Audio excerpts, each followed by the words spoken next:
একজন নেককার বাবা, নেককার সন্তান হওয়া সবটাই আল্লাহ তাআলার দয়া। একজন উপযুক্ত বাবা পাওয়া এটাও বহুত বড় নিয়ামত, এটাও বহুত বড় নিয়ামত। কত বাবা জানে না তার সন্তান কিভাবে গড়তে হয়, কত মা জানে না তার সন্তান কিভাবে গড়তে হয়। হাদিসের মধ্যে আছে, আল্লাহর নবী সাল্লাল্লাহু আলাইহি সাল্লাম বলেন, প্রত্যেকটি মানব সন্তান আল্লাহকে মানার পরিপূর্ণ যোগ্যতা নিয়ে ভূমিষ্ঠ হয়। মা মিন মাউলুদিন ইল্লা ইউলাদু আলাল ফিতরা। প্রতিটি মানব সন্তান সৃষ্টিগতভাবে আল্লাহর সমস্ত হুকুম মানার যোগ্যতা আল্লাহ তার শরীরের মধ্যে দিয়ে দেয়। কোরআনে আল্লাহ বলছেন, ফিতরাতাল্লাহিল্লাতী ফাতারান নাস আলাইহা। এই জন্য বললাম, আল্লাহ তাআলা বলেন আমি আল্লাহই সৃষ্টিগতভাবে আমাকে মানার যোগ্যতা দিয়ে সৃষ্টি করেছি। এবং আল্লাহ বলেন মৃত্যু পর্যন্ত আমি আল্লাহ বান্দার এই যোগ্যতা কখনোই তার থেকে সরাই না। লা তাবদীলা লিখালকিল্লাহ, মানে 90 বছর পরেও যদি কোনো নাফরমান পাপী আল্লাহকে ডাকতে চায়, হতে পারে গত 90 বছর কোনোদিন সেজদা দেয় নাই, 90 বছর পরে মনে করেন কালেমা পড়ছে, তো আল্লাহ তাআলা বলেন আজও যদি চায় আমি আজই তাকে সেজদার তৌফিক দিয়ে দেব। মানে আমি সৃষ্টিগত এই যোগ্যতা কি করি না, সরাই না, কখনোই সরাই না, আমি নষ্ট করি না তার। যে কোনো সময় বান্দা চাইলে আমার গোলামি করতে পারে, কারণ আমিটা তার শরীরের মধ্যে সৃষ্টিগতভাবে আমাকে মানার, আমার গোলামি করার, আমাকে রুকু করার, সেজদা করার তৌফিক যোগ্যতা আমি দিয়েছি। যালিকা দ্বীনুল কাইয়্যিম, এটা আমার অকাট্য বিধান, এটা আমার চূড়ান্ত ফয়সালা, এটা বদলাবে না। তো বলতেছিলাম রাসূলুল্লাহ সাল্লাল্লাহু আলাইহি সাল্লাম বলছেন, তাহলে সৃষ্টিগত এই যোগ্যতা নষ্ট করলো কে? এই মানুষটা কুফরি করে কেন এখন? এই মানুষটা এখন শিরিক করে কেন? তাহলে এই মানুষটা এখন মূর্তি পূজা করে কেন? আল্লাহ তো তাকে সৃষ্টিগতভাবে যোগ্যতাই দিয়েছিলেন। আখরাজাকুম মিন বুতুনি উম্মাহাতিকুম লা তা'লামুনা শাইআন। কোরআনে আল্লাহ বলেন, আল্লাহ তোমাদেরকে মায়ের পেট থেকে বের করে এনেছেন এই অবস্থায় যখন তোমরা কিছুই জানতে না, কিছুই জানতে না। আমি দিয়েছি তোমাদেরকে সব।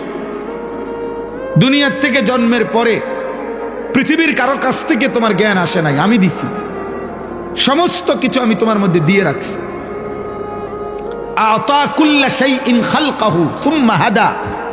আল্লাহ বলেন প্রত্যেক মানুষকে সৃষ্টি আমি করেছি, অতঃপর প্রত্যেক সৃষ্টিকে তার চলার পথের জন্য যে পরিমাণ দিক নির্দেশনা দরকার সেটা আমি দিয়েছি। এক কুকুর কেমনে বুঝে লাঠি আলগি দিলে ওই চলে যায় কেমনে? ও কেমনে বুঝে এটা দিয়ে আঘাত করলে ও ব্যথা পাবে, ও ক্ষতিগ্রস্ত হবে? ওটা কুত্তায় বুঝলো কেমনে? অত কোথাও পড়ে নাই, কোথাও পড়ে নাই। তাইলে একটা জানোয়ারও তো তার প্রয়োজন পরিমাণ বুঝ আল্লাহ তাকে দিছে। আল্লাহ বলেন আমি দিয়েছি, আমি দিয়েছি, যার যেটুকু লাগবে অতটুকু আমি দিছি। এজন্য সৃষ্টিগতভাবে কোরআনে আছে, ইন্না খালাকনাল ইনসানা মিন নুতফাতিন আমশাজ।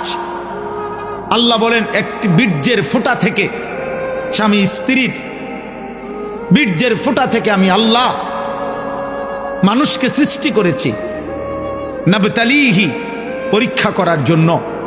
ফাজাআল, দুনিয়ায় মানে তার আমল, তার ঈমান আমল পরীক্ষার জন্য। তো আল্লাহকে যদি বলি আল্লাহ পরীক্ষার জন্য আপনি কি কি দিছেন? ফাজাআলনাহু সামিআন বাসীরা, আমি কান, চোখ, সারা অঙ্গ আমি আল্লাহ পরীক্ষায় উত্তীর্ণ হওয়ার মতো যোগ্যতা দিয়েই সাজিয়েছি, সাজিয়েছি। আবার আল্লাহ বলেন ইন্না হাদাইনাহুস সাবিলা, আমি আল্লাহ শুধু অঙ্গ প্রত্যঙ্গ দিয়ে ছেড়ে দেই নাই, আমি আবার কোনটা কল্যাণ কোনটা অকল্যাণ, কোনটা ন্যায় কোনটা অন্যায়, কোনটা জান্নাত কোনটা জাহান্নাম, আমি আল্লাহ তাআলা তা বুঝাবার জন্য আমার পক্ষ থেকে পথ রাস্তা আমি বলে দিয়েছি দুই ভাবে। এক, আমি আমার পক্ষ থেকে মনোনীত বান্দা, কখনো নবী, কখনো রাসূল, কখনো উলামা, সাহাবা, এইভাবে পাঠিয়েছি। আর সাথে সাথে আসমানি কিতাব দিয়ে হেদায়েত দিয়েছি। আমি সব ইন্তজাম ক্লিয়ার রাখছি। সব ব্যবস্থাপনা রাখছে। শরীরের মধ্যে আমাকে মানার যোগ্যতা দিয়েছি। আমার এই কথাটা বুঝছেন? আল্লাহ আমাদেরকে আল্লাহর হুকুম মানার শারীরিক কি দিয়েছেন? যোগ্যতা দিয়েছেন। আবার সাথে সাথে বুঝাইয়া বলার জন্য, কি করতে হবে তা বলার জন্য, বুঝানোর জন্য দুটা জিনিস দিছেন। একটা হলো মানুষ, মানে নবী রাসূল উলামা, উনাদেরকে দিছেন। আরটা হলো কিতাব, আসমানি কিতাব দিছেন।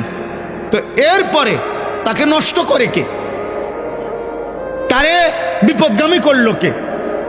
সব কিছু থাকার পরেও আল্লাহর কিতাব আছে, বুঝানোর মতো মৌলানা আছে, ওলামা আছে।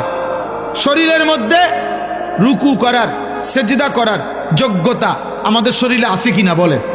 একটা কোমর যদি না বাঁকা হয়, নাই বাঁকা হইতো, তো আল্লাহ রুকু করতে বলতো? সেজদা আমরা যে করতে চাইলে আমাদের সেজদা করার যোগ্যতা আছে আমাদের শরীরে? কথা বলে না? আছে? আছে, অবশ্যই আছে। কিন্তু একটা কুকুরকে বলেন, একটা ছাগলকে বলেন যে তাকবীরে তাহরিমা বাঁধো, বলে সম্ভব? তার জন্য তার মধ্যে সৃষ্টিগত এই যোগ্যতা আছে। একটা গাছকে বলেন যে তুমি রুকু করো, তার মধ্যে এই যোগ্যতা আছে? নাই। আমাদের মধ্যে আল্লাহ তাআলা সৃষ্টিগতভাবে যোগ্যতা দিয়েছেন, বুঝাইয়া বলার জন্য নবী রাসূল উলামা দিয়েছেন, বুঝবার মতো কিতাব দিয়েছেন। অতঃপর তাকে নষ্ট করে কে? তে যারা যারা তাকে নষ্ট করে, এর মধ্যে অন্যতম একটা হলো বাবা মা। এই কথাটা বলার জন্য বলছি। আরো আছে নফস, শয়তান, অসৎ বন্ধু, কিন্তু একটা হলো পিতামাতা। নবীজি বলছেন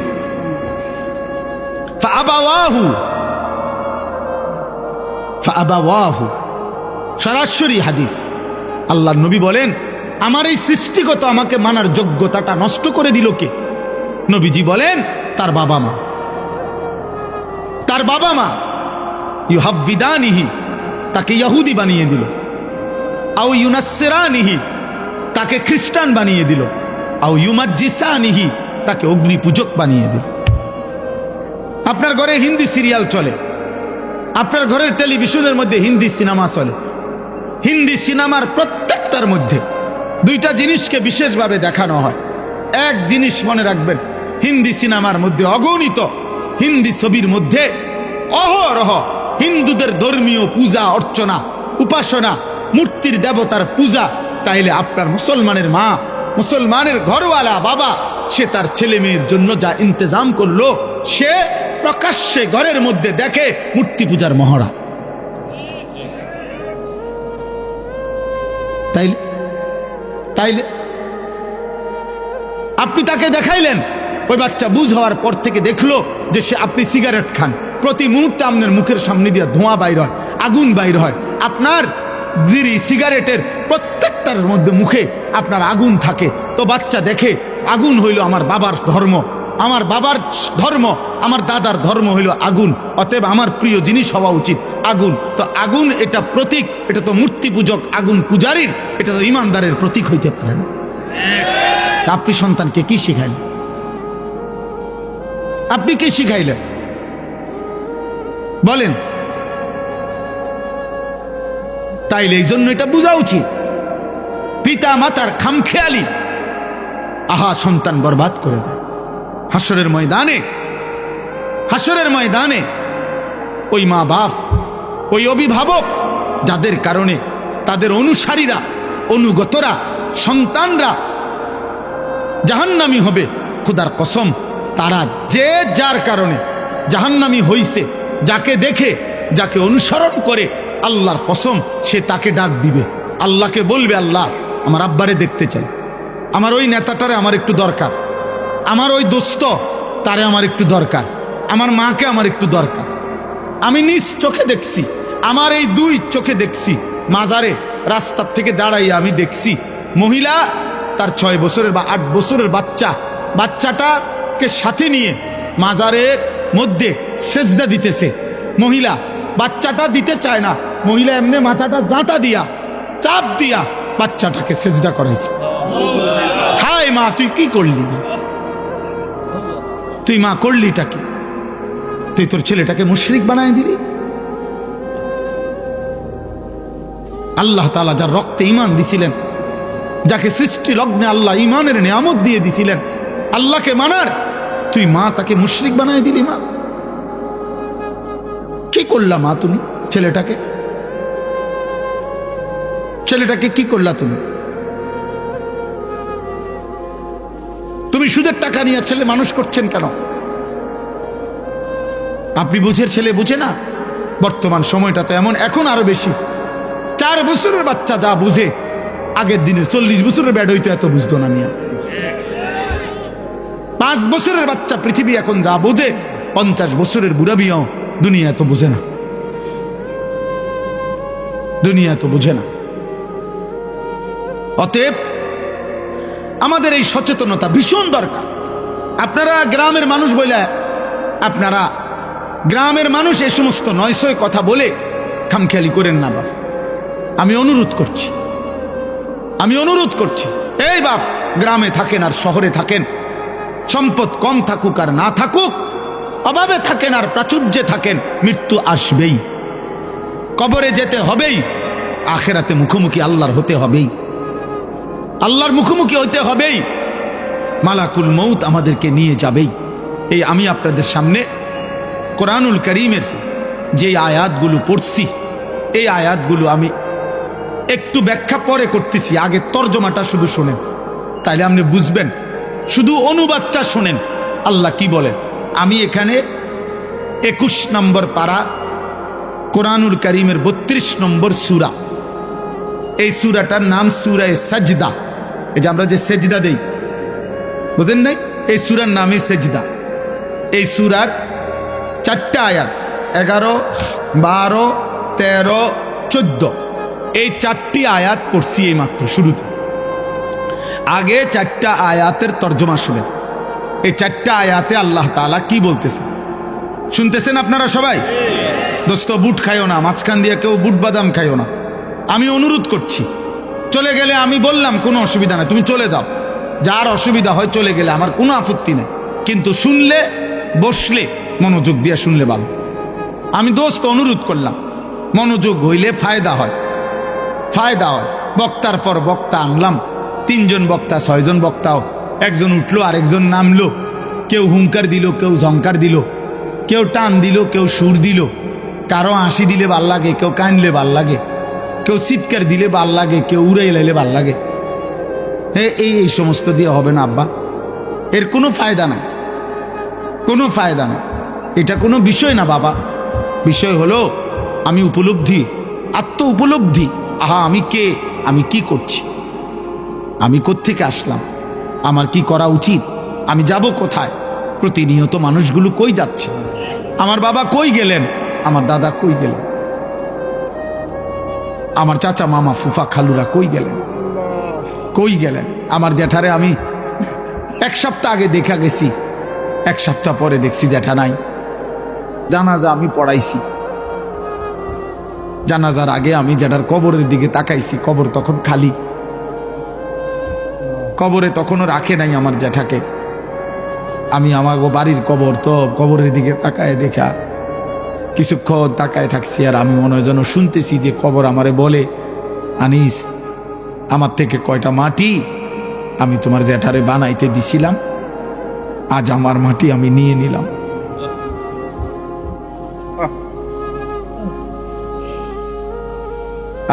আমার মাটি আমি নিয়ে নিলাম। হুজুর বলতেছিলেন, আমার আব্বারে দেখছেন, মহব্বত করতেন। আমার আব্বা এমন সুন্দর সাজতেন, লম্বা সুন্দর সুপুরুষ ছিলেন। আমার বাবা, আমার আব্বা ছিলেন। শুক্রবার দিন জুমার নামাজের জন্য আমার আব্বা যখন সাজতেন, আমারও মনে আছে, আমি মনে ভাবতাম যে আব্বা যেন নতুন জামাইয়ের মতো এত সুন্দর পাগড়ি মাথায় দিত, সুরমা লাগাইতো চোখে, আতর লাগাইতো, বাবা পাঞ্জাবি সব কিছু নতুন সুন্দর ধোয়া ইস্তারি করা গাও দিত, মানে বাদশার মতো বাবা সাজত। আমার সেই সুন্দর বাবা, সাজগোজওয়ালা বাবা। তা আমি জানি না এখন বাপ আমার কবরে কেমন আছে। হযরত ওমর ইবনে আব্দুল আজিজ রাহমাতুল্লাহ আলাইহি তিনি কবরস্থানে দাঁড়িয়ে বলতেন, হে কবর, মাজা ফাআলতা বিল আহিব্বা। এটা দোস্ত ওমর ইবনে আব্দুল আজিজের কওল। আমার এই দোস্ত নুরুল আলম ওই শুনতে চায় ওমর ইবনে আব্দুল আজিজের নাম, আমি এই জন্য শুনাইলাম। ওমর ইবনে আব্দুল আজিজ কবরের সামনে দাঁড়িয়ে বলতেন, হে কবর, বলো না তুমি আমার স্বজনদের সাথে কি করেছ? আইনাল আহবাব, আমার বন্ধুরা কোথায়? আমার আপনজনরা কোথায়? আইনাল আসদিকা, আমার বন্ধুরা কোথায়? আইনাল জুল্লাস, আমি যাদের সাথে বসতাম তারা কোথায়? আইনাস সাম্মার, আমি যাদের সাথে রাত জেগে গল্প করতাম আমার সেই আপনজনরা কোথায়? তিনি আবার কাঁদতে কাঁদতে বলতেন যে, হে দুনিয়াবাসী শোনো, কবর আমারে বলতেছে, ওমর ইবনে আব্দুল আজিজ, তোর চাচা মামা ফুফা তোর স্বজন তোর বন্ধুদেরকে আমি মাটি একটা একটা করে অঙ্গ, হাত পাও চোখ নাক কান খুলে খুলে ফেলছি, আমার মাটি আমার সাথে আমি মিশায় ফেলছি।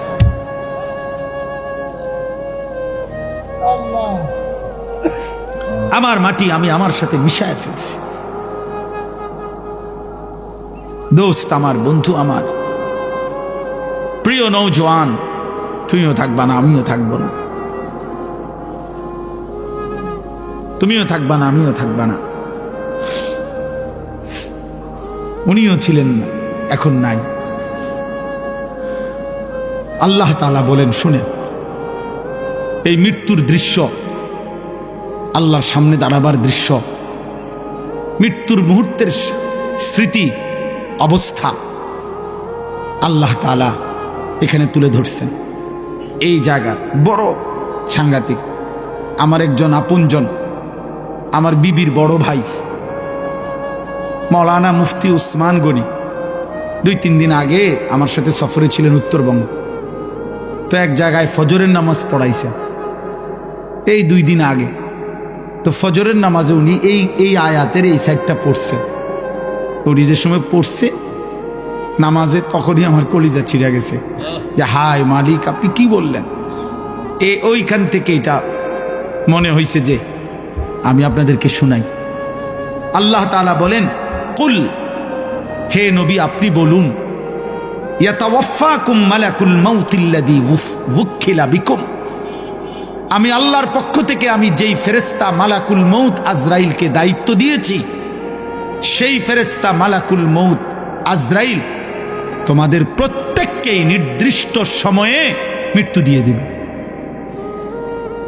ইয়াতাওয়াফাকুম, তোমাদের মৃত্যু ঘটাবে, তোমাদের জান কবজ করবে আমার হুকুমে। ঠিক ওই টাইমে আমি রব ফয়সালা দেই, যেই টাইমে আল্লাযী ওয়াক্কিলা বিকুম, আমি যাকে তোমাদের মৃত্যু জান কবজের জন্য দায়িত্ব দিয়েছিলাম সে তোমাদের মৃত্যু ঘটাবে। আমি একটু ব্যাখ্যা করব, আগে তরজমা বলি। সুম্মা ইলা রাব্বিকুম তুরজাউন, প্রতিটা মৃত্যুর পরে মালাকুল মউত আজরাইল জান কবজের পরে এরপরে কি হবে? আল্লাহ বলেন, অতঃপর তোমরা সকলেই একমাত্র শুধুমাত্র আমি আল্লাহর কাছেই ফিরে আসবে। ধনী হও গরিব হও, সুস্থ হও অসুস্থ হও, সম্পদশালী হও আর দুর্বল হও, গ্রামের হও আর শহরের হও, বোঝো বা না বোঝো, ইমানদার হও আর বেঈমান হও, আমার কাছে ফিরতে হবে। কার কাছে? সুম্মা ইলা রাব্বিকুম তুরজাউন। তাহলে 2 কথা বলা হইল। 1, হে নবী আপনি বলে দেন তোমাদের প্রত্যেককে আমি আল্লাহর পক্ষ থেকে নির্ধারণ করা মালাকুল মউত আজরাইল জান কবজ করবে, মৃত্যু দেবে, অতঃপর তোমাদের সকলকেই আমি আল্লাহর কাছে ফিরতে হবে, আসতে হবে। গেল এটা। এবার দ্বিতীয় আয়াত, আল্লাহ তাআলা বলেন, ওয়ালাউ তারা ইযিয যালিমুনা নাকিসু রুউসিহিম ইনদা রাব্বিহিম। হায় বন্ধু, আপনি যদি সেই দৃশ্যটা একটাবার দেখতেন, আল্লাহ মহব্বত করে নবীকে বলতেছেন, বন্ধু আপনি যদি ওই দৃশ্য দেখতেন, ওলাউ তারা, যদি আপনি দেখতেন, ইদিল মুজরিমুনা, সমস্ত পাপী, নাফরমান, কাফের, মুশরিক, মুনাফিক, বেঈমান, অবাধ্য, আল্লাহর দুশ্মন, আল্লাহর এক এক হুকুমের লঙ্ঘনকারী, নামাজ নাই, বন্দিগি নাই, ঈমান নাই, সেজদা নাই, গোলামি নাই, হালাল হারামের পার্থক্য নাই, চুরি, ডাকাতি, জিনা, ব্যভিচার, মদ, জুয়া, বেপরদিগি, বেহায়াপনায় জীবন শেষ করছে যারা, আল্লাহ বলেন আপনি যদি এমন একটা একটা পাপীকে আপনি যদি দেখতেন, না কিসুর উসিহিম ইনদা রাব্বিহিম, প্রত্যেকেই কিভাবে আমি আল্লাহর সামনে নিজেদের মাথা নুয়ে মাথাটা নিচের দিকে দিয়ে দাঁড়িয়ে আছে। সেদিন আমি আল্লাহর সামনে চোখ তুলে তাকাবে, সেদিন আমি আল্লাহর চোখের দিকে তাকিয়ে একটা প্রশ্নের উত্তর দিবে, সেদিন আমি আল্লাহর মুখোমুখি হলে আমার দিকে চোখ ফিরে দেখবে। খোদার কসম আল্লাহ বলে, বান্দা এই সক্ষমতা থাকবে না, এই সক্ষমতা থাকবে না, এই সক্ষমতা থাকবে না।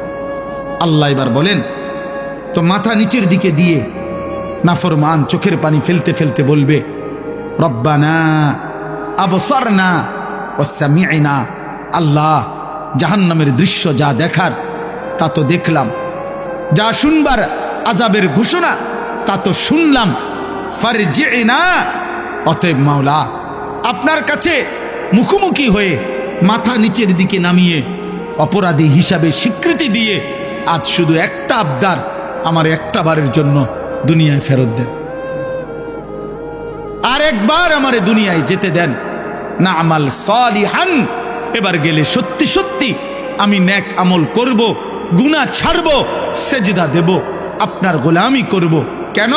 ইন্না মুকিনুন, আজ আমি আখিরাত বিশ্বাস করছি, আজ আমি কবর বিশ্বাস করছি, আজ আমি হাসর বিশ্বাস করছি, আজ আমি জান্নাত জাহান্নাম বিশ্বাস করছি। অতএব আপনি আমারে আরেকবার দুনিয়ায় ফেরত যেতে দেন। আল্লাহ তাআলা এবার তৃতীয় আয়াত, আল্লাহ তাআলা বলেন, আল্লাহ জবাব দিবেন, ওয়ালাউ শি'না লাআতাইনা কুল্লা নাফসিন হুদাহা। আল্লাহ বলেন, এই বান্দা, এই নাফরমান, তুমি জানো আমি সেই আল্লাহ, আমি তো চাইলে প্রথমবারের দুনিয়াতেই তোমাদের সকলকে সেজদা দেওয়াইতে পারতাম, আমার গোলামি করাইতে পারতাম, আমার বন্দিগি তো আমি করাইতে পারতাম, আমি তো ক্ষমতাবান ছিলাম, আমি তো পারতাম, আমার এক সুতা নাফরমানি করে এক ঢোক পানি তো পান করতে পারতা না, আমি চাইলে আমার বিরোধিতা করে, আমার হুকুমের লঙ্ঘন করে এক সেকেন্ড আমার নিঃশ্বাস নিতে পারতা না, হৃদয়ের স্পন্দন চলতো না, আমি তো পারতাম বান্দা, কিন্তু ওয়ালাকিন হাক্কাল কওলু মিন্নি, আমি আল্লাহর চূড়ান্ত ফয়সালা এটা, লা আমলা আন্না জাহান্নামা, আমি জাহান্নামকে পূর্ণ করব, মিনাল জিন্নাতি ওয়ান নাসি আজমাইন, অগণিত মানুষ এবং জিনের দ্বারা, অগণিত মানুষ এবং জিনের মাধ্যমে আমি আমার জাহান্নামকে পূর্ণ করে দেব। নাউযুবিল্লাহ, নাউযুবিল্লাহ। আল্লাহ বলছেন, এই জন্য আমি তো সকলকে চাইলে দুনিয়াতে, আচ্ছা বলেন আমরা যারা এখানে আছি এক ওয়াক্ত নামাজ পড়ি না, আল্লাহ চাইলে আমাদেরকে নামাজ পড়াইতে পারবে না? আমরা যারা আল্লাহর নাফরমানি করি, আমাদের আল্লাহ চাইলে আমাদেরকে আল্লাহর অনুগত বান্দা হিসাবে দুনিয়া চালাইতে পারবে না? আমরা আল্লাহ আমাদের সাথে কুলাবে না? কথা বলেন না কেন? আল্লাহ আমাদের সাথে পারবে না? আল্লাহ তাআলা বলেন, ফাযুকু, এই দেখেন শেষ আয়াত, ফাযুকু বিমা নাসিতুম লিকা ইয়াউমিকুম হাদা। অতএব হে বান্দা, এটা সাংঘাতিক কথা, হে আমার নাফরমান বান্দা, জাহান্নামের আযাব ভোগ করো। আজকে নাসিতুম লিকা ইয়াউমিকুম হাদা, এই আখিরাত, এই পরকাল, এই হাসরের মাঠ তুমি দুনিয়ায় থাকতে ভুলে গিয়েছিলে। কত লক্ষবার তোমার কাছে আমি পৌঁছাইছি, কত ইমাম, কত আলেম, কত ওয়াইস, কত আউলিয়া, কত পীর, কত বুজুর্গ, আল্লাহর প্রিয় বান্দা চোখের পানি ফেলে ফেলে তোমারে বলছিল, তুমি টোটালি আখিরাত ভুলে গেছো, গুনার নাফরমানির উৎসব করছো, গুনার নাফরমানির জোয়ার উঠায় দিছো। তুমি যেমন সেদিন দুনিয়ায় থাকতে আজকের আখিরাতকে ভুলে গিয়েছ। আল্লাহ বলেন ইন্না নাসিনাকুম, আজ আমি আল্লাহ তোকে ভুলে গেলাম, আজ আমি তোকে ভুলে গেলাম। অতএব দেখি এবার তোর কোন বাপ তোরে বাঁচায়। এবার তুমি বলো বান্দা, তোমার কোন বাপ তোমাকে বাঁচাবে? আল্লাহ বলেন ফাযুকু ওয়াযুকু আযাবাল খুলদি বিমা কুনতুম তা'মালুন। অতএব তোমার সারা জীবনের যা কর্ম, পাপ, নাফরমানি, তোমার কুফর, তোমার শিরিক, তোমার নিফাক, তোমার গুনাহ, তোমার নাফরমানির বদলায় আজ তুমি চিরস্থায়ী আযাব জাহান্নাম ভোগ করো। নাউযুবিল্লাহ। আমার ভাই, এবার ছোট্ট দুইটা কথা, এই তরজমা শেষ। আমি যেহেতু রাত হয়েছে এই জন্য লম্বা করতে চাচ্ছি না, একসাথে আমি তরজমা বলে দিলাম। তাহলে এই আয়াতের মূল বক্তব্য কি? মূল বক্তব্য হলো, প্রথম কথা হলো মালাকুল মউত আজরাইল আমাদের প্রত্যেকের জান কবজ করবে কিনা বলে? রাসূলুল্লাহ সাল্লাল্লাহু আলাইহি ওয়াসাল্লাম ওনার কাছে আজরাইল নিজে শুনাইছে, ইয়া রাসূলুল্লাহ, এই পৃথিবীর প্রত্যেকটি মানুষ আমার সামনে, একজন মানুষের সামনে একটি থালার মধ্যে তার সব আইটেমের তরকারি সহ তার খাবার যেমন তার চোখের সামনে থাকে, এই কায়নাতের সমস্ত ইনসানের রূহটা আমি আজরাইল মালাকুল মউতের সামনে ঠিক এরকম একটি প্লেটের মতো সামনে। আর আল্লাহ যখনই হুকুম করে আমি তৎক্ষণাৎ আমার প্লেটের সামনে থেকে খাবার যেরকম তুলে নেই, আমি ওইরকম ওই প্রাণীর, ওই মানুষটার আমি আল্লাহ তাআলা হুকুমে আমি তৎক্ষণাৎ রূহটা কবজ করি। এটা আল্লাহ নবী সাল্লাল্লাহু আলাইহি ওয়াসাল্লাম বলছে। 2 নম্বরে আল্লাহ নবী সাল্লাল্লাহু আলাইহি ওয়াসাল্লাম বলেন, হে আমার উম্মত, মালাকুল মউত আজরাইল প্রত্যেক মানুষের কাছে যখন জান কবজ করতে আসে, এই জান কবজ করতে আসলে আজরাইল কারো কাছে তাকে না দেখাইয়া জান কবজ করে না। প্রত্যেক ইমানদার হোক নাফরমান হোক, আজরাইল আগে আইসা দাঁড়ায়, এরপরে জান কবজ করে। এ দাঁড়াইবার সময় হাদিসের মধ্যে আছে, মালাকুল মউত আজরাইল যখন এসে দাঁড়ায়, তো নাফরমান আর পাপী তার সামনে আজরাইল যখন দাঁড়ায়, এতটা বিভৎস, এতটা কুৎসিত, এতটা জঘন্য ভয়ানক আগুনের লেলিহান শিখাওয়ালা আকৃতি নিয়ে দাঁড়ায়। তাফসীরে আছে ইব্রাহিম আলাইহিস সালাম জীবনে একবার আজরাইলের নাফরমানের সামনে কেমনে দাঁড়ায় এই আকৃতিটা একবার দেখতে চাইছিলেন। আজরাইল দেখাইছেন, ইব্রাহিম আলাইহিস সালাম চিৎকার করে বেহুশ হয়ে গেছেন। আর হুঁশ আসার পরে ইব্রাহিম নবী বলছেন, হে মালাকুল মউত, খোদার কসম, জাহান্নামের আযাব লাগবে না, কবরের আযাব লাগবে না, তুমি মালাকুল মউতের এই ভয়ঙ্কর দৃশ্য কোন নাফরমান পাপী, কোন মুশরিক বেঈমান একবার দেখলেই তার সারা জিন্দেগীর গুনার শাস্তির জন্য এটাই যথেষ্ট, এটাই যথেষ্ট, এটাই যথেষ্ট। আজকে যুবক ভাই, আজকে বয়স্ক বাবা, আপনারা আমরা সবাই খামখেয়ালি করছেন। আমার কাছে কিতাব আছে, কিতাবে লিখছে ঈসা আলাইহিস সালাম নূহ নবীর একজন বংশধরকে কবর থেকে উঠাইছিলেন। কবর থেকে উঠাবার পরে ঈসা নবী উনার বংশধরকে জিজ্ঞেস করছে, হে নূহ নবীর বংশধর, আপনি দুনিয়ার মধ্যে কতদিন হায়াত পাইছেন? তখন ওই নূহ নবীর বংশধর বলছে 450 বছর। তখন ঈসা আলাইহিস সালাম জিজ্ঞেস করছে, এই 450 বছরের ভিতরে আপনার চুল দাড়ি সাদা হয়েছে কোন দিন, কত বছর বয়সে? নূহ আলাইহিস সালামের বংশধর বলছে, হে ঈসা নবী, আল্লাহর কসম 450 বছর পর্যন্ত আমার একদিন 1 সেকেন্ডের জন্য চুল দাড়ি কোনোদিন সাদা হয় নাই, 450 বছরই কালো ছিল।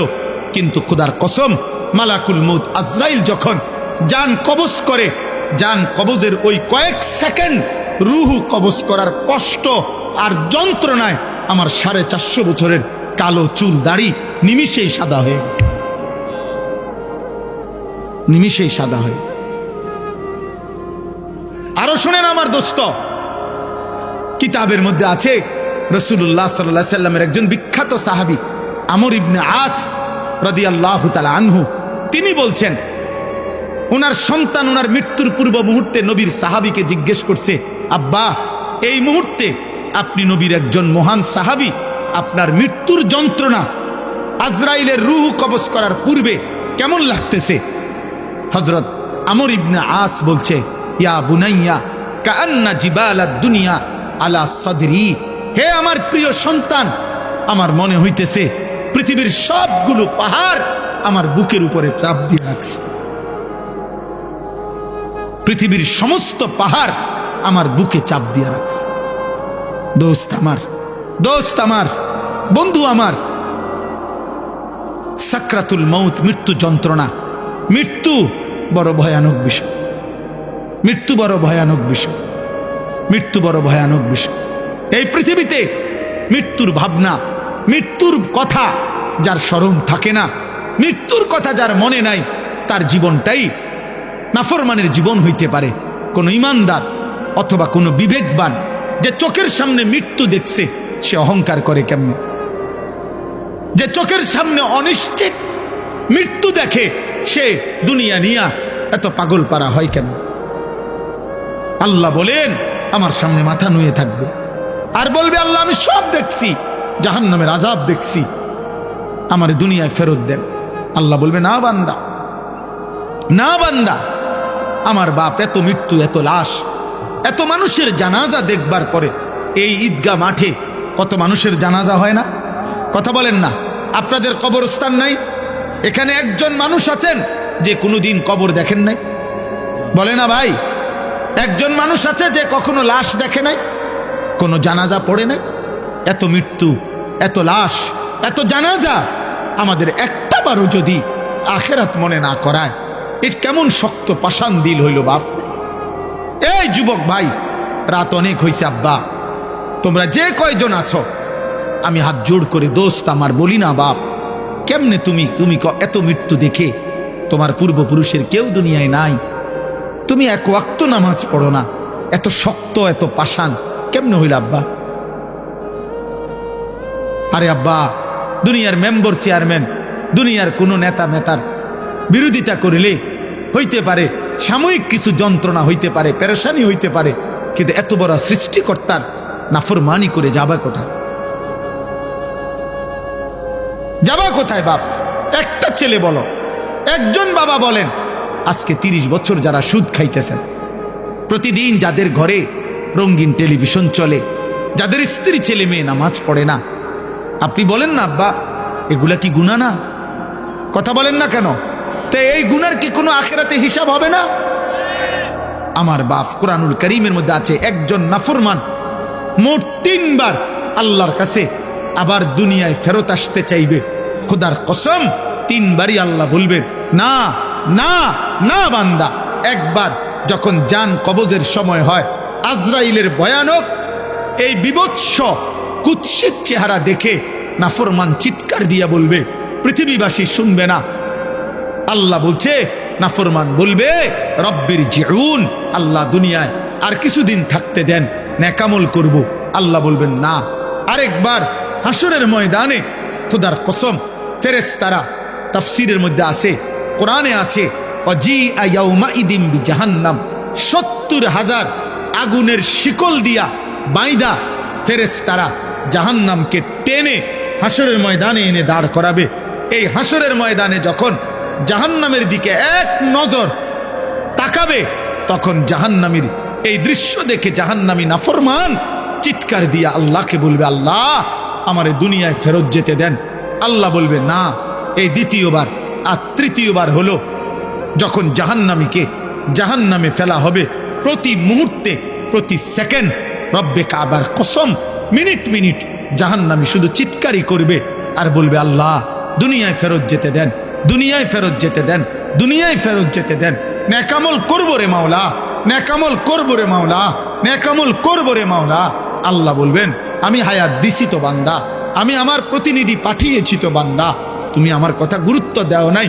এইভাবে বলতে বলতে কোরআনে আছে, শেষ পর্যন্ত আল্লাহ, এটা মারাত্মক বিষয়, শেষ পর্যন্ত আল্লাহ একটা পর্যায়ে জাহান্নামীকে বলবে, ক্বাল আকসাউ ফীহা ওয়ালা তুকাল্লিমুন, আমার নাফরমান বান্দা আর একটা কথা বলবি না, তুই জাহান্নামে পড়ে থাক, আর কোনো শব্দ বের করবি না, আর মুক্তি চাইবি না দুনিয়া যাওয়ার জন্য, আর মুখ দিয়ে আর বলতেও পারবি না। এ আল্লাহ যখন বলবে ওয়ালা তুকাল্লিমুন, হে বান্দা আর কথা বলো না, খোদার কসম তাফসীর মাআরিফুল কোরআনে লিখছে তখন জাহান্নামের জবান দিয়া আর কোনো শব্দ বের হবে না। এবার যা বের হবে তা হয় কুকুর নাই তো গাধার বিকট আওয়াজ। জাহান্নামের জবান থেকে কুত্তার আওয়াজ বের হবে, গাধার আওয়াজ। এই জন্য রাত গভীরে দোস্ত আমার, কবরবাসীদের মৃত্যু, মরহুম মাওলানা সাহেবের মৃত্যু, আর এই আমাদের স্বজনদের মৃত্যু, এই সব মৃত্যুর কথা স্মরণ করে আমাদের এটা উচিত ভাবা। আমাদের গন্তব্য আমাদের আখেরা, আমাদের গন্তব্য আমাদের কবর, আমাদের গন্তব্যই আমাদের চলে যাওয়া, আমাদের চলে যাওয়া। এই রং তামাশার এই দুনিয়ায় আমরা বেশি বাড়াবাড়ি করছি। জানি সবচেয়ে বড় কথা হইল আমাদের কিশোর যুবক অধিকাংশ নামাজ পড়ছে না, আর আমাদের বাপ চাচা দাদা মা, আমাদের অভিভাবকরা অধিকাংশই ছেলে মেয়ে বউ বাচ্চার ইমান আমল নামাজ, ওদের হালাল হারাম পাক নাফাক এটা নিয়ে কোনো যত্নবান নাই। সবাই ব্যস্ত বিল্ডিং দালান ঘর বাড়ি সোফা খাট ফার্নিচার এই নিয়েই ব্যস্ত। আরে বাবা, আপনার ছেলে এক ওয়াক্ত নামাজ পড়ে না, কার লাগা বিল্ডিং বানাইতেছে? আপনার বিবি টোটালি পর্দা করে না, কার জন্য ঘর বানাইতেছে? কার জন্য ঘর বানাইতেছে? কার জন্য মাথার ঘাম পায়ে ফেলছে? বলেন বলেন, আপনারা বলেন। আল্লাহ তাআলা তো ওয়াদা দিছে, লা আমলা আন্না জাহান্নাম, আমি জাহান্নাম পূর্ণ করব মানুষ দিয়া, মানুষ দিয়া। কোরআনুল কারীমের মধ্যে আছে জাহান্নামের মধ্যে মানুষ ফেলবে আর আগুন আরো বাড়বে, আবার ফেলবে আগুন বাড়বে। একটা পর্যায়ে মহান আল্লাহ জিজ্ঞেস করবে, হালিম তালাতি, হে জাহান্নাম পূর্ণ হইছিনি তোমার জাহান্নাম? ওয়া তাকুলু হাল মিন মাজিদ, জাহান্নাম কেবল বলবে আই মাওলা আরো চাই, আরো চাই, আরো দেন, আরো দেন, আরো দেন, আরো দেন, আরো দেন। আবারও ফেলবে ফেরেশতা জাহান্নামের মধ্যে মানুষকে, আর জাহান্নাম বলবে হাল মিন মাজিদ, এই রব আরো চাই, আমার জায়গা আরো খালি, আরো খালি, আরো খালি। হাদিসের মধ্যে আছে মহান আল্লাহ তার কুদরতি পাবে, আল্লাহ তাআলা সর্বশেষ আল্লাহ থামাবে, হে জাহান্নাম এবার থাম।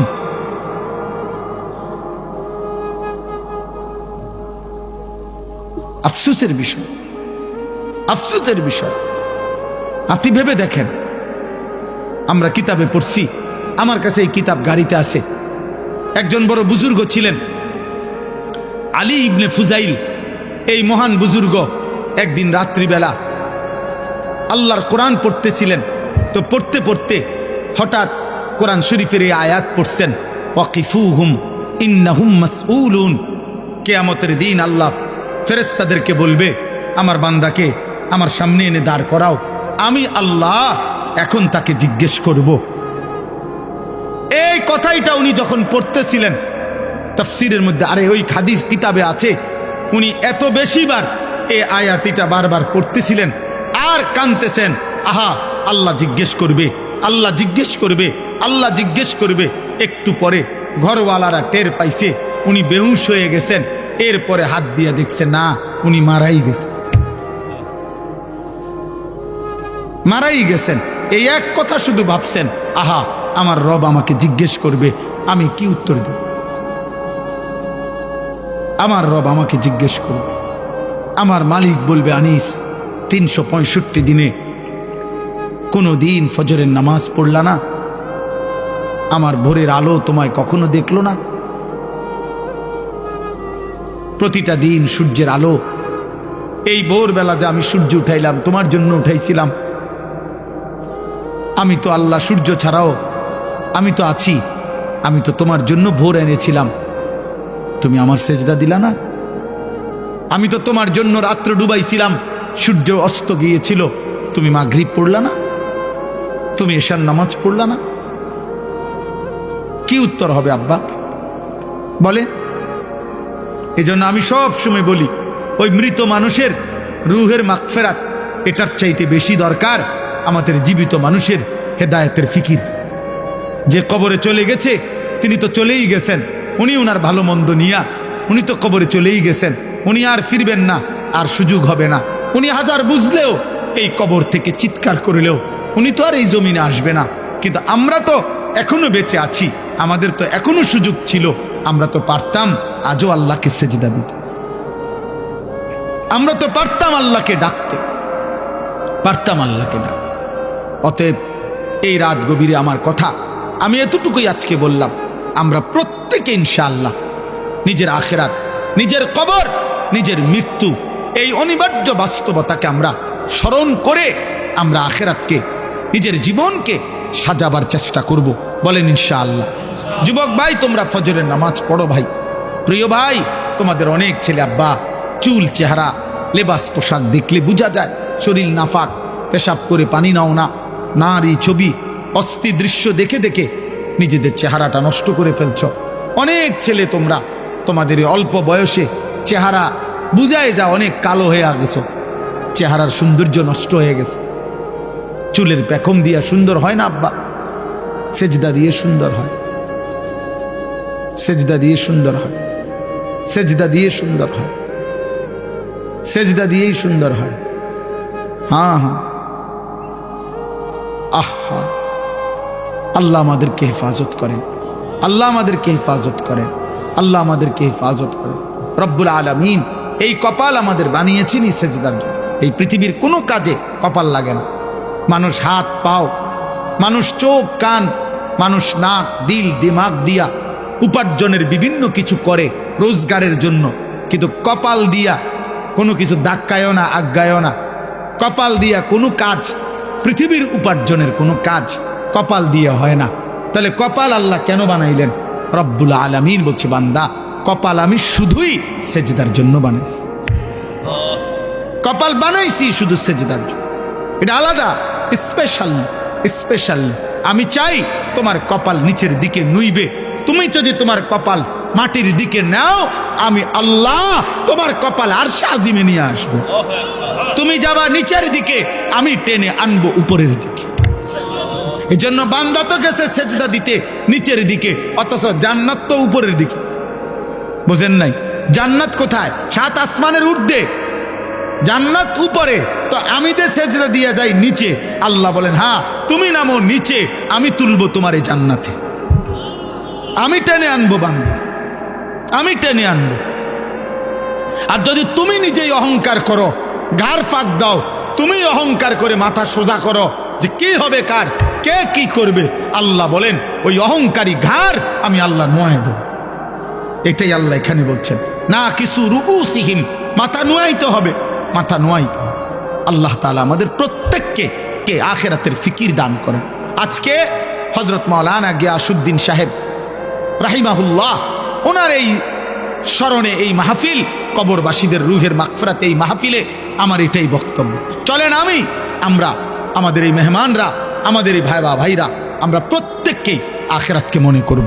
বলেন ইনশাআল্লাহ, বলেন ইনশাআল্লাহ। আমরা মরবো তো আব্বা, জওয়ান ভাই বলো না, মরবা তো তোমরা সবাই। তাহলে সেজদা দাও, সেজদা। আল্লাহ বড়। এই আমার শেষ কথা ভাই, আল্লাহ কোন বান্দা সেজদা দিলে আল্লাহ সবচেয়ে বেশি খুশি হয়। আকরাম নবীজি বলছে, বান্দা আল্লাহর সবচেয়ে কাছে পৌঁছে যখন বান্দা সেজদা দেয়। এই জন্য আমার শায়েখ আল্লামা মুফতি মুশতাকুর নবী সাহেব বলে, বান্দা যখন সেজদা দেয় আল্লাহ তখন এরকম পিঠে মাথায় হাত বুলায় দেয়, হাত বুলায় দেয়, হাত বুলায় দেয়। আল্লাহ যেন কুদরতি হাত বুলিয়ে দেয় আর বলে, আনিস আচ্ছা আমার সেজদা দিছো, আমার কাছে আসছো, ঠিক আছে, ইরফা রাসাকা, মাথা তোলো বান্দা, বসো বসো। এবার বসাইয়া আল্লাহ নিজে সামনে আইনা, আল্লাহ যেন সামনে রেখে বলে, আচ্ছা বান্দা বলো তো, কিছু আর কোনো কিছু বলার আছে তোমার? তো বান্দা বলে, আত্তাহিয়াতু লিল্লাহ। আল্লাহ বলে, আচ্ছা আমার প্রশংসা করছো, মাশাআল্লাহ। এবার আর কিছু? এবার বলে, আল্লাহুম্মা সাল্লি আলা মুহাম্মদ। আচ্ছা আমার বন্ধুর দুরূদ পড়ছো, খুশি হলাম। আর কিছু বলবা? তো এবার বান্দা বলে, মাওলা আমার মূল বিষয় হলো আমি আপনার সেজদা দিয়ে আপনার কাছে আসলাম, আপনার প্রশংসা আত্তাহিয়াতু বলে করলাম, আপনার বন্ধুর দুরূদ পড়লাম। মূল বক্তব্য হলো, আল্লাহুম্মা ইন্নী যালামতু নাফসি যুলমান কাসীরা, আমি বড় বেশি নাফরমান মাওলা, আমার গুনাহ অনেক বেশি। আমি বেশি গুনাহ করে ফেলেছি। ওয়ালা ইয়াগফিরুয যুনুবা ইল্লা আনতা, এই শব্দের অর্থ হলো আল্লাহ, আপনি ছাড়া মাফ করার কেউ নাই। তাহলে আপনি, এ কথা মানুষ বলে সামনে মুখোমুখি ব্যক্তিকে, সামনের জনকে বলে আপনি। বোঝেন নাই আমার কথাটা? মানুষ তুমি বলে কাকে? সামনের লোককে আপনি বলে। তো বান্দা যেন আল্লাহর মুখোমুখি, এই জন্য আল্লাহকে বলে আপনি ছাড়া মাফ করার কেউ নাই। ফাগফিরলি মাগফিরাতাম মিন ইনদিকা, আপনার নিকট থেকে মাগফিরাত দিয়ে আমাকে আপনি মাফ করে দেন। ওয়ারহামনি, আপনি আমাকে রহম করেন। ইন্নাকা আনতা, নিশ্চয়ই আপনি গফুরুর রহিম, আপনি মাফ করে নেওয়ালা, দয়াবান। আল্লাহ বলে বান্দা এত কিছু বলে সেজদা দিয়ে আমার প্রশংসা করে, আমার বন্ধুর দোয়া দুরূদ শরীফ পড়ে, আমার মুখোমুখি, একদম মুখোমুখি থেকে তুমি যখন মাফ চাইছো, এমন মালিক আমি ফিরাইয়া দেই কেমনে? যা বান্দা মাফ। কি বললেন? আল্লাহু আকবার। তো এই জন্যই এখন কি কইলো দোস্তে? আল্লাহু আকবার কইলো। তো এই জন্য নবী শিখাইছে এটা, যে নামাজে যেন কল্পনা করা উচিত যে আমি যখন পড়লাম ইন্নাকা আনতাল গফুরুর রহিম, এই সালাম ফিরাইবার পর্যন্ত, তো আল্লাহ যেন বলল যা মাফ করে দিলাম। এবার নামাজি সালাম ফিরাইয়াই যেন বলে উঠলো, এটাই সুন্নত, আল্লাহু আকবার বলা। অর্থাৎ এ কথা বলা যে আল্লাহ বড়, এই দুনিয়াবাসী আমার মালিক আমারে মাফ করে দিছে রে। এই জন্য সালাম ফিরাইয়া একবার কি বলে? আল্লাহু আকবার, আমার মালিক বড়, মালিক আমারে মাফ করে দিছে। আমি মালিকের কাছে বসে কইছি আমারে মাফ করে দিত, আমার মালিক কইছে যা মাফ।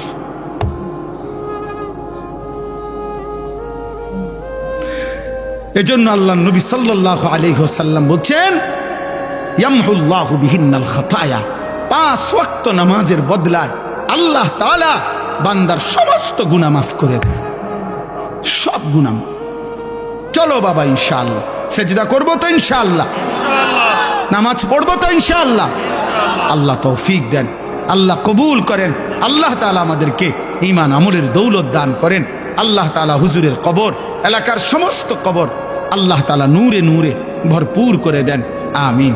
তাই দাঁড়িয়ে আছো দোস্ত, যে যতক্ষণই শোনো আমার অনুরোধ, ভিতরে আসো, এতে বরকত হবে। 5 মিনিট হোক ভাইয়া, 5 মিনিট হোক, 2 মিনিট হোক, 10 মিনিট হোক, আধা ঘন্টা হোক, যে যখন প্রয়োজন আমি অনুমতি দিলাম, চলে যাবা, কোনো সমস্যা নাই ভাই।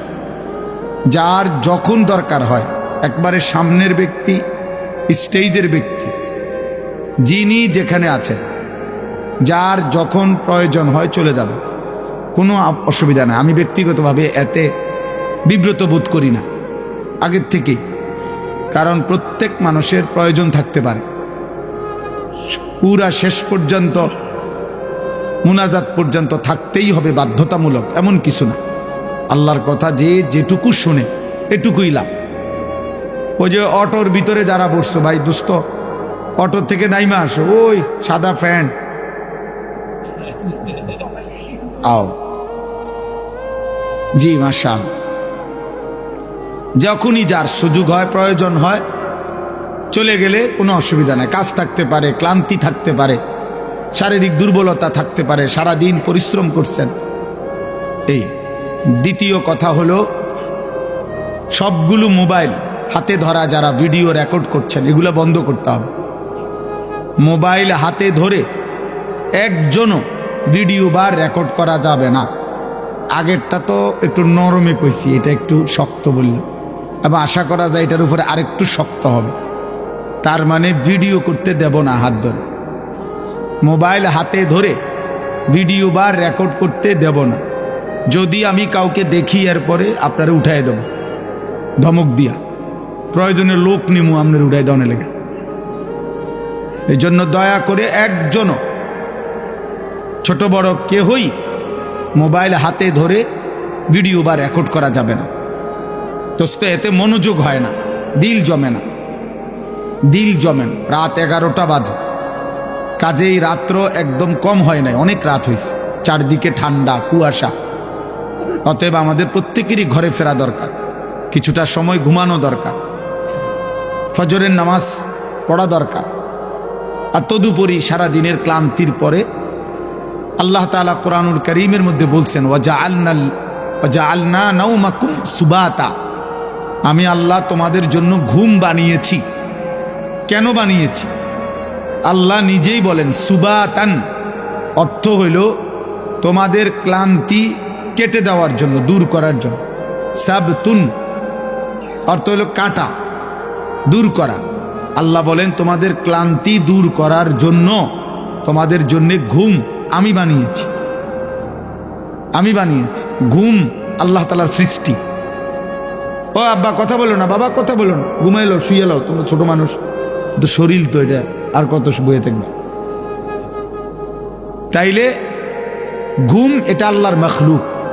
আমরা যে বলি আপনার 18,000 মখলুকাত, তো মনে করেন এইটা সম্পর্কে আরো মতামত আছে। 18,000 হোক আর 16,000 হোক, 2,000 বেশি হোক আর কম হোক, অথবা 10,000 বেশি হোক কম হোক, সবই আল্লাহর। সবই কার? আল্লাহ। তো এই মখলুকাত বলতে শুধু গরু, ছাগল, মানুষ, জিন এটা না, বরং আল্লাহ তাআলার মখলুক বলতে আমরা সবটা বুঝিও না। যেমন এই ঘুম, এটা আল্লাহর মখলুক, এটা আল্লাহ তাআলার মখলুক। ওয়াজআলনান নাহার, আল্লাহ বলেন আমি দিন বানিয়েছি, এটা আল্লাহর মখলুক। ওয়াজআলনাল লাইলা, আমি আল্লাহ রাত বানিয়েছি, তাহলে এটা আল্লাহর মখলুক। ওয়া আন্নাহু হুয়া আদহাকা, আল্লাহ বলেন তিনি হাসান, এ হাসি এটা আল্লাহ তাআলার মখলুক। ওয়া আবকা, আল্লাহ কাঁদান, এটা আল্লাহর মখলুক। তাহলে আমরা আল্লাহর মখলুক কোনটা, কিরকম, কেমন, সবটা বুঝিও না। এই জন্য বাপ, প্রিয় ভাই, নওজোয়ান সবাই মিলে মহব্বতের সাথে, আন্তরিকতা নিয়ে আল্লাহর কথা শুনলে বরকত হবে। একজন পরম শ্রদ্ধেয় জনাব হযরত মাওলানা গিয়াসউদ্দিন সাহেব আমাদেরও অনেক মহব্বতের ছিলেন। এক কথায় আমাদের সমগোত্রীয় মানুষ ছিলেন। আমরা যেমন আল্লাহর দয়ায় 2-4 শব্দ রবের কথা বলার সুযোগ আল্লাহ দিছেন, তিনিও জীবিত থাকাকালীন আজীবন আল্লাহর কথা বলে বেড়াইছেন। আমি নিজেও ওনাকে বহু মাহফিলে দেখছি। ওয়াজের সূত্রেই ওনার সাথে আমার পরিচয় ছিল। এই ওয়াজ করতে গিয়ে ওনার সাথে আমার পরিচয় ছিল। ওনার ছেলে মাওলানা রহমতুল্লাহ আমার মাদ্রাসার উস্তাদ এবং আমাদের মাদ্রাসার শিক্ষা বিভাগীয় পরিচালক, নাজেমে তালিমাত। আলহামদুলিল্লাহ পুরা মাদ্রাসার 500 ছাত্র, 34 জন শিক্ষক কর্মচারী, পড়ালেখার সমস্ত বিষয় এই মাওলানাই সামলায় মাদ্রাসা। তো এই মাওলানা, আমি ওনাকে নিছিয়ে ওনার বাবার পরিচয়ের কাজ, উনি শুধু বলছেন আমার একটা ছেলে দারুল আরকাম মাদ্রাসা থেকে ফারেগ হয়েছে, হুজুর তার জন্য একটা খেদমত দেখে। তা আমি বললাম যে আর কোথায় পড়ছে? বলছে যে আমার হাফেজ মাওলানা আবু হানিফ ভাই রসুলপুর মাদ্রাসায় পড়ছে। আবু হানিফ ভাই তো আবু হানিফ ভাই, আমার দোস্ত। তাই এই জন্য দোস্তরে জিগাইছি, দোস্ত বলছে কোনো কথা নাই। আমিও বলছি আর কোনো কথা নাই। আলহামদুলিল্লাহ আল্লাহর দয়ায় জিন্দিগির প্রথম খেদমত আমাদের মাদ্রাসায় এখনো করছে। এই জন্য ভাই সবাই মিলে, একজন প্রিয় মানুষ তিনি ছিলেন, আপনাদের ভালোবাসার মানুষ ছিলেন। আমরা জানাজার সময়ও ছিলাম এবং গত বছরের মাহফিলও আমরা ছিলাম। আল্লাহ তাআলা আমাদের সবাইকে ঈমান আমলের জীবন দান করেন। কালা ونشهد أن سيدنا وحبيبنا ومولانا محمدا عبده ورسوله أما بعد فأعوذ بالله من الشيطان الرجيم بسم الله الرحمن الرحيم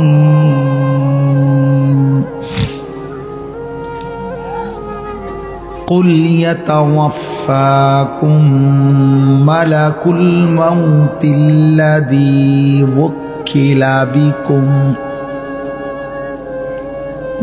وكل بكم ثم إلى ربكم ترجعون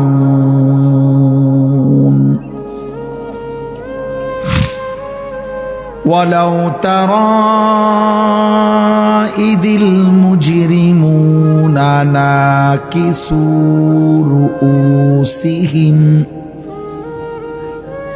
ناكسوا رؤوسهم عند ربهم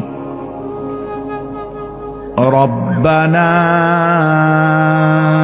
أبصرنا وسمعنا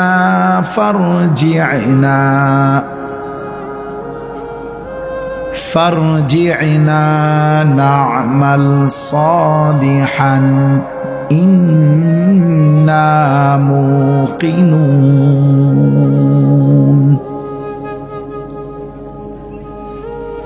ولو شئنا لآتينا كل نفس هداها ولكن حق القول مني لأملأن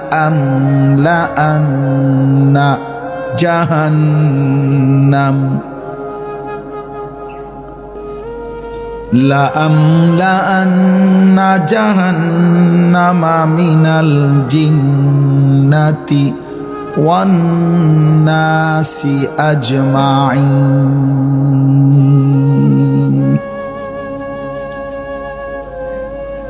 فذوقوا بما نسيتم لقاء